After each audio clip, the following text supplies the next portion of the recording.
Welcome back to the Bumper Breakfast. It's a pleasure being here again with the GM of La Soda, Dari broadcaster.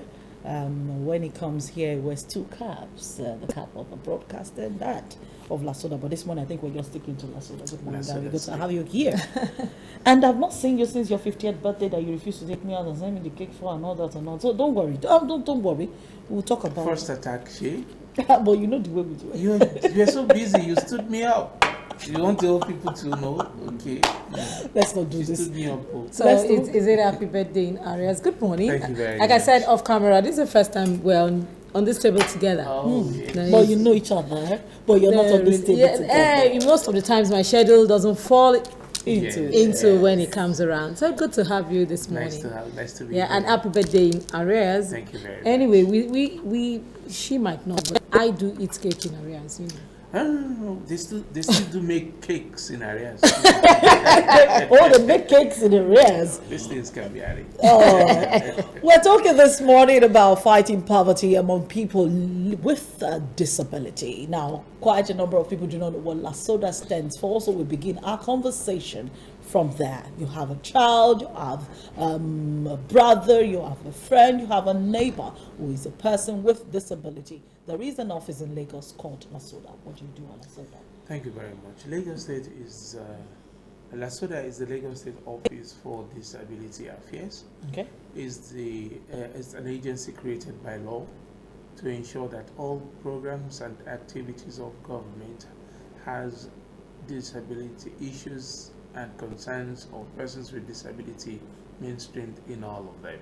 Okay. And the law establishes La Soda, and since its inception, about 12 or 13 years ago, it's been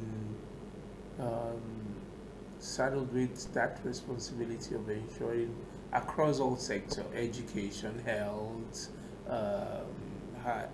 works, everything that government, every policy of government reflects concern of people with disability. It will interest you that as we speak, the Lagos State tourism policy is also undergoing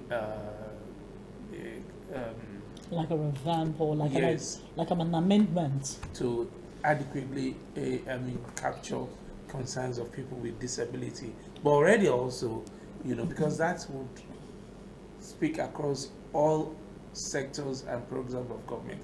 I can say boldly that for quite a while now, and especially in this administration, all pedestrian bridges, all overhead bridges take into cognizance the concerns of people with disability. Okay. So, and that's part of what we're talking about. And particularly this administration has been disability has been top of mind in ensuring that the themes agenda has an overriding concern to leave no one behind, in everything government does, and for example, if you look at the health sector, lately we've witnessed quite a number of increase in the incidence of skin cancer among people affected by albinism. So right now we are working on a two-pronged advocacy and intervention to increase awareness about the true cause. First, to even remove all the myths about albinism. Mm-hmm. For example, they don't eat salt. They are spirits. You can use them for money ritual and all of that. All of those myths. We need to clear those air. And then, yes, they do eat salt. They can eat salt, but their greatest challenge is because of the sunlight, due to the lack of melanin in their skin. So it's which should ordinarily have protected their skin from the harmful ultraviolet rays from the sun.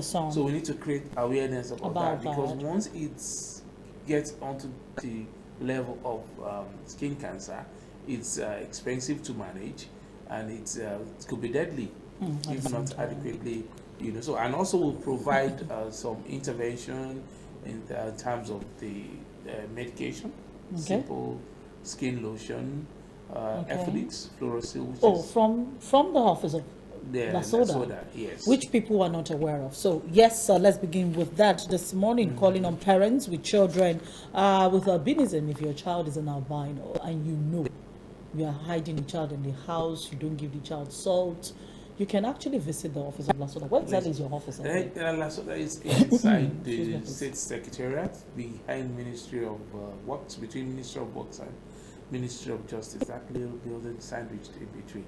That's in Lasoda. between. That's Lasoda office. All right, let's talk about fighting poverty among people with disability today. We've been having this conversation for weeks now, and it's been said that the laws actually do support that a certain, I think about 3 or 5% of every employment should be 5%. 5% should be given to people with disability. Unfortunately, that is not so. Yes. Well, we are already, you may be aware that the moratorium, the period for moratorium that's compliance has long gone. Expired. But, because it's a social issue, it's a social economic issue, we wouldn't want to, use a hard tactic, a stick like a approach. stick. You understand? You don't want to use the beating approach, basically. Yes. So what we're looking at is to provide incentives, create more awareness, and then provide incentives for more corporate organizations to consider employing persons with disability. But if you look at poverty holistically, as it affects people with disability, the United Nations estimate has it that 80% of people affected by chronic poverty are among persons with disability. That's huge. So if any government wants to seriously tackle poverty, it's like, A of C back in school, then area of concentration. Just focus headlong on dealing with issue of persons with disability, because that way you would have made it easier for a whole lot of other people, even without disability. So this administration, with the themes agenda, is taking it in a two-pronged approach. One is education, and the other is empowerment and entrepreneurial stroke skills acquisition. Okay. You understand? Now, talking about education, you will realize that with basic education to start with, anybody, even not a person with disability, will have been half removed from poverty once they can read and write. And so this government is critically looking at making inclusive education truly inclusive and accessible to persons with disability. Okay. Right now, we're working with SUBEB and the other to do a baseline study of the real situation on ground now. But meanwhile, there are other efforts ongoing. Like in a couple of these weeks, we'll be having a presentation to some of these schools on assistive teaching aids for inclusive schools to assist them in teaching persons with disability. Also, we're working on a training. We realize that STEM education, science, technology, and mathematics for people with disability has not been adequately, taught out.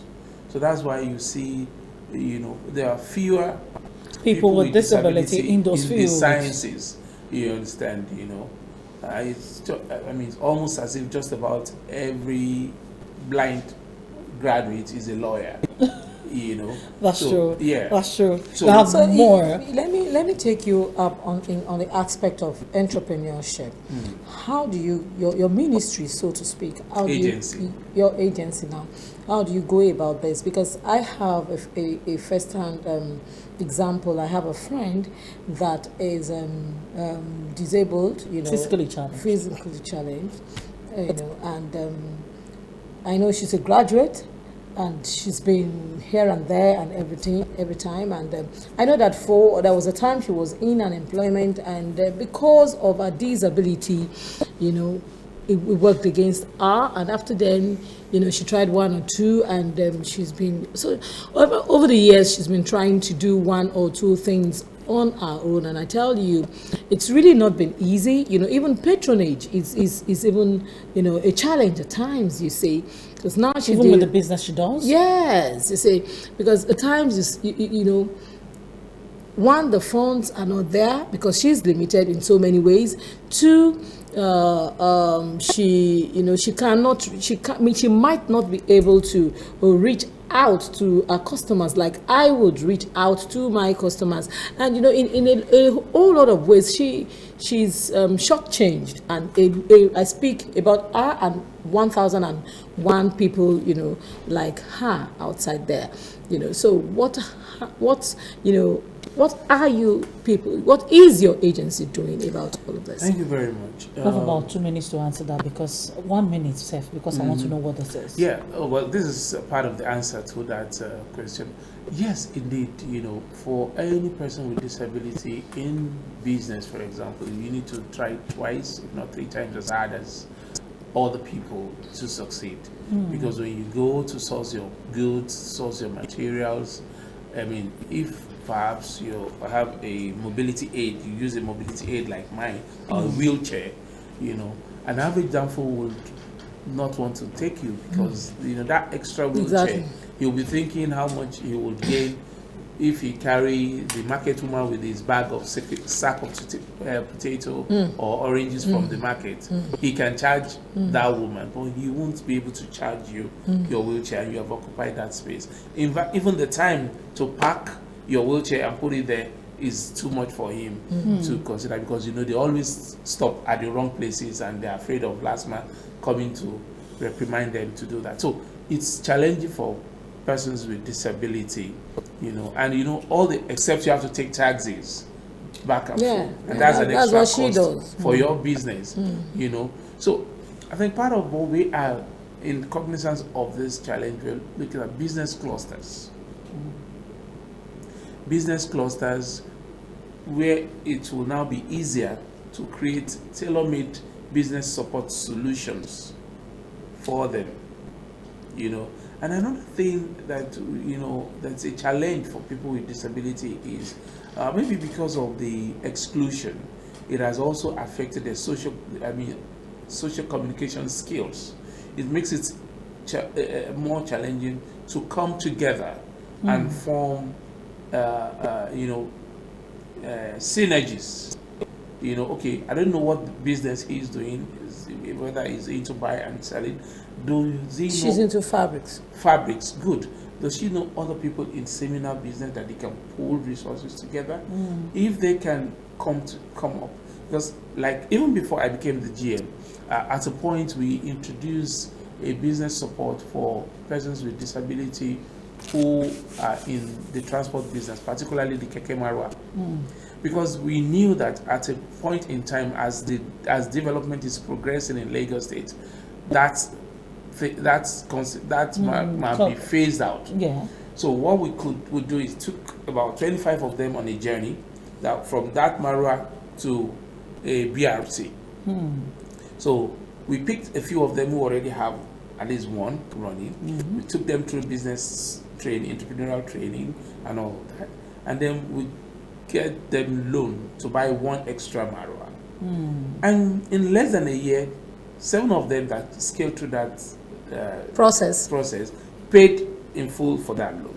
Today, they are now doing Sienna buses, and with time we're seeing how we integrate them to existing scheme by the government. So so that's why it's important for them to learn to come together. You need to come back again. Yes. Because I want to know what this is. But before we do that, let me quickly say happy birthday to Engineer Bankole Kayode Adebayo. Happy 70th birthday to you, sir. This is coming from a dear friend. Ige Moses is your son-in-law, and I said